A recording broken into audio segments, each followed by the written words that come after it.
So if I wanted to, I could probably just show you guys all of my really beautiful yards. We've got dozens of yards we've been treating for years, and they're freaking perfect, and they were probably sodded when they first were built, and somebody else did a lot of the hard work to make them perfect, and I've just kept it that way.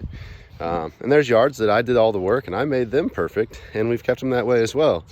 But then there's yards where things just aren't going perfect, and honestly, that's the stuff that I like to talk about. I like to figure out what's going on and how to do a better job. So I'm up in St. Louis right now, and I told you guys, or some of you guys, I've told about my company up in St. Louis that treats lawns. One of the lawns we treat is my parents' lawn. This was at once an all zoysia lawn. That yellow that you see is the remaining zoysia, and there is not much left. And this grass is really short right now. That zoysia last year did not green up. I don't know why, but that zoysia was just sitting there dead. And so this whole front, I mean, the fescue fills out and thickens up, but it had this like yellow webbing in between that did not look good. Now, you go look at the rest of this yard. I mean, it's freaking gorgeous. Like, this is what my yards look like. And obviously we don't mow this. I don't have a mowing crew up here, but you can see that that is thick and full. I mean, I would play football on that. That's better than any grass field I've ever played on, to be honest.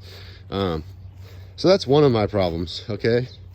Anybody knows why this zoysia is doing this? I think it caught a fungal disease and it just died, and it never got scalped down so that it could regenerate. That's my best guess. The truth is I really want the zoysia out of here.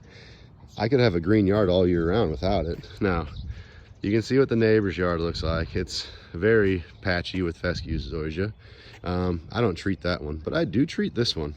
As you can see, this is the high traffic area of my parents' lawn, because everybody walks up and down here to get to their cars that park right there. But that is not enough to make the yard look like this. Now, this area does have Bermuda mixed in with the zoysia a little bit, but that's not even, I mean, look at some of these spots are just bare. And this is where I really start getting into what the heck is going on, because I aerated this thing with the aerator, and I tilled this. Like, this was not just, I didn't just go over this once or twice. Like, I sat here and did a 360 donut. This thing was tilled. This grass should be excellent right here. And it's probably some of the worst grass in all of my yards. Now, there's a little mole run right there. I don't know if you can see that, but this little guy right here is a mole run. So, you know, nothing you can do about moles. I mean, you can after the fact, but if they come, they come. But all these bare spots. So what it boils down to is this yard has these two giant oak trees, and they are covered in these horned oak gall, the oak galls from the wasp or whatever. And I did come in here and I did round up this little section of yard last year. I just sprayed this little circle. It was super thick and full with ryegrass, and I was getting zero of my fescue to germinate in this yard. So if you look through this yard, you'll see that none of my aeration plugs have taken. This whole thing's been aerated twice and reseeded, but it's all ryegrass. So last year what I did was I said, well, unless we're gonna round up the whole front yard and strip it all out, we're never gonna get the grass to do what we want it to do. So I did a test spot to make sure that was what the issue was, and it was.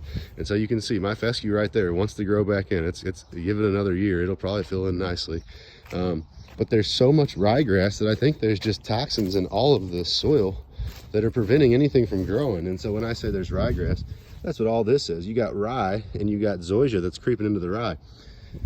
So last year I decided I was going to put an athletic turf mix on this instead of my normal fescue bluegrass mix, and we'll see how it goes for us this year, but I'm not happy so far.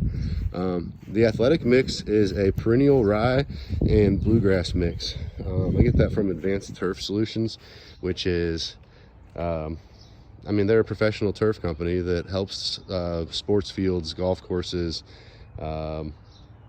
you know, that kind of thing, recreational facilities with a lot of turf. And I mean, when I have a yard that looks like this, that's just disappointing. After 2.5 years, something's going on, something bigger than what I know. So if anybody has any insight, I would love to know.